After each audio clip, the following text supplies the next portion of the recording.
کبھی مایوس مت ہونا، اندھیرا کتنا گہرا ہو، کبھی مایوس مت ہونا،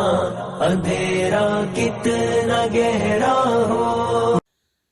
الحمدللہ وکفا، الحمدللہ وحدہ، والصلاة والسلام علی من لا نبی بعدہ، وعلی آلہ واصحابہ اجمعین، وبارک وسلم تسلیما کثیرا کثیرا، اما بعد، اعوذ باللہ من الشیطان الرجیم، بسم اللہ الرحمن الرحیم۔ النبی اولیٰ بالمؤمنین من انفسہم وازواج امہاتہم، صدق اللہ العظیم۔ بزرگان محترم، عزیزان مکرم اور معزز دینی ماں اور بہنیں اور پیارے بچوں، السلام علیکم ورحمۃ اللہ وبرکاتہ۔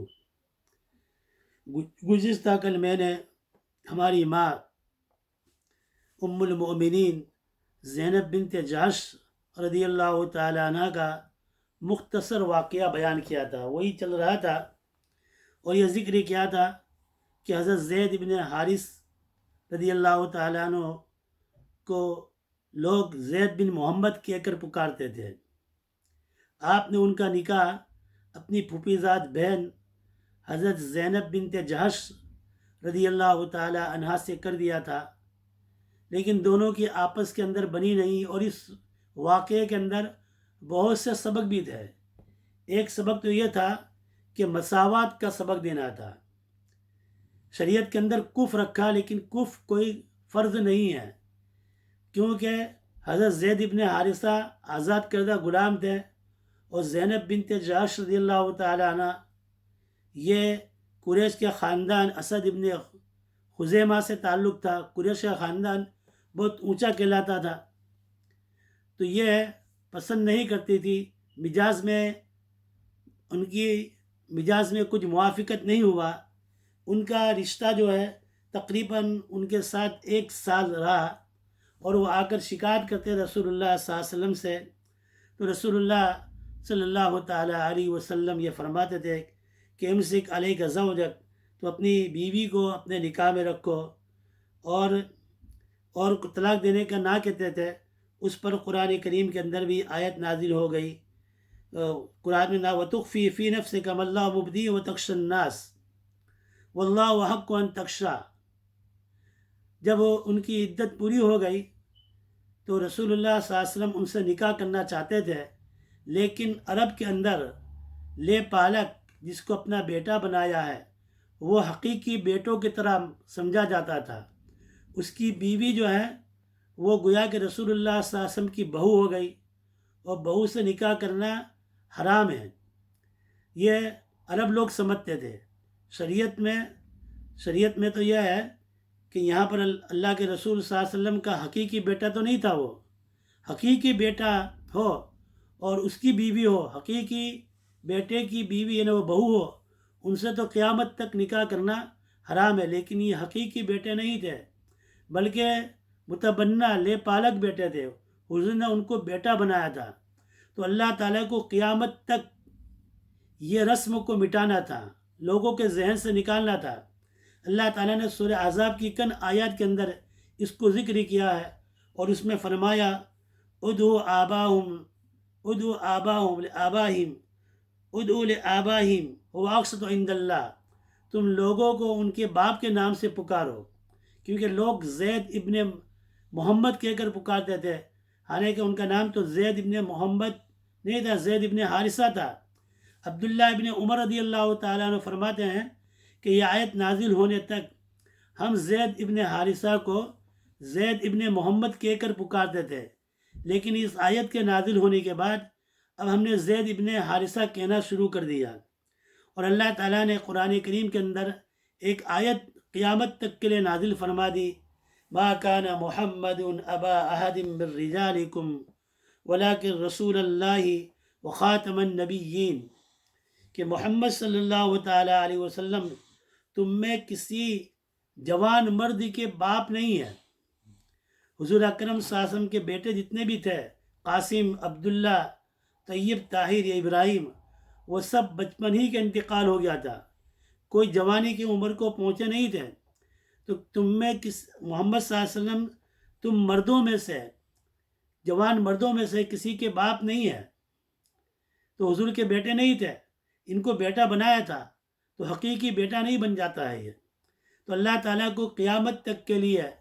یہ عربوں کے اندر کی یہ رسم و رواج کو مٹانا تھا۔ اب لوگ باتیں کیسے بنائیں گے کہ دیکھو تو محمد صلی اللہ علیہ وسلم نے اپنی بہو سے نکاح کر لیا، تو اس کو توڑنا مقصود تھا۔ وَتُخْفِي فِي نَفْسِكَ مَا اللَّهُ مُبْدِيهُ وَتَخْشَى النَّاسَ وَاللَّهُ أَحَقُّ أَن تَخْشَىٰ فَلَمَّا قَضَىٰ، تو رسول اللہ صلی اللہ علیہ وسلم حضرت زینب بنت جحش رضی اللہ تعالیٰ عنہ سے نکاح کرنا چاہتے تھے، لیکن آپ نے اس کو اپنے دل میں چھپا رکھا۔ جب عدت پوری ہو گئی تو حضور اکرم صلی اللہ تعالیٰ علیہ وسلم نے حضرت زید بن حارثہ رضی اللہ تعالیٰ عنہ کو خود بھیجا کہ جاؤ میرا پیغام لے کر جاؤ زینب بنت جحش کے پاس اور ان سے کہو کہ محمد صلی اللہ تعالیٰ علیہ وسلم تم سے نکاح کرنا چاہتے ہیں۔ یہ نکاح کا پیغام لے کر گئے تاکہ لوگوں کو پتہ چل جائے کہ یہ جو ان کی خصوص ہے انہوں نے طلاق دی ہے، اور خود زینب کا رشتہ لے کر زید بن حارثہ جا رہے ہیں، غلط فہمیاں بھی دور ہو جائے۔ تو زینب رضی اللہ تعالیٰ عنہ نے حضرت زید بن حارثہ کی بات سنی، اس کے بعد انہوں نے کہا کہ کھڑی ہو گئی کہ میں اللہ تعالیٰ سے استخارہ کرتی ہوں، اور وضو کر کر مصلی پر کھڑی ہو گئی۔ ادھر مصلی پر کھڑی ہوئی، اس طرف رسول اللہ صلی اللہ تعالیٰ علیہ وسلم پر وہی نازل ہو گئی۔ فلما قضى زید منها وطرا زوجناکها لکی لا یکون علی المؤمنین حرج، یہ آیت کریمہ نازل ہو گئی۔ ہم نے آسمانوں پر آپ کا نکاح زید کے بعد کی طلاق عدت پوری ہونے کے بعد ہم نے زینب بنت جحش کا نکاح آپ کے ساتھ کر دیا۔ قرآن کریم میں بہت سے صحابوں کا تذکرہ ہے، ان کے مناقب کے اوپر بہت سی آیت نازل ہوئی ہے، لیکن کسی صحابی کا نام قرآن کریم میں نہیں آیا ہے۔ زید ابن حارثہ کا قرآن کریم میں نام آیا، فلما قضى زید منها وطرا زوجناکها،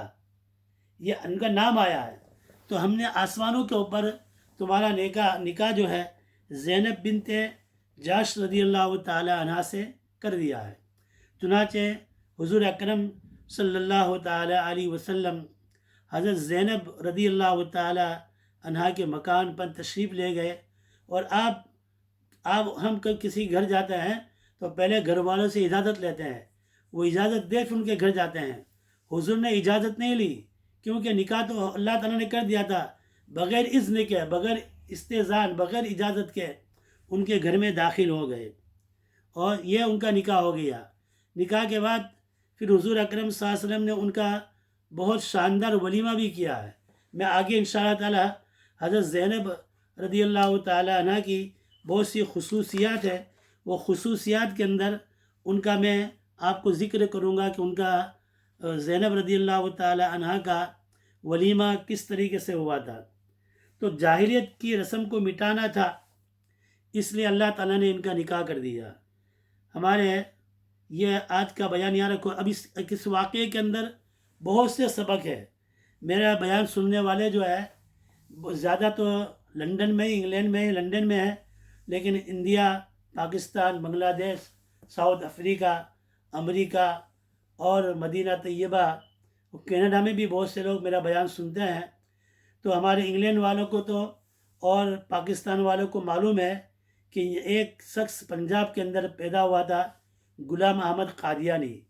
جس نے نبوت کا دعویٰ کیا تھا، نعوذ باللہ من ذالک، اور اس نے بھی نبی کریم صلی اللہ علیہ وسلم کی جھوٹی نقل اتارنے کے لیے اس نے بھی ایک دعویٰ کیا تھا کہ میرا نکاح محمدی بیگم سے ہو گیا تھا،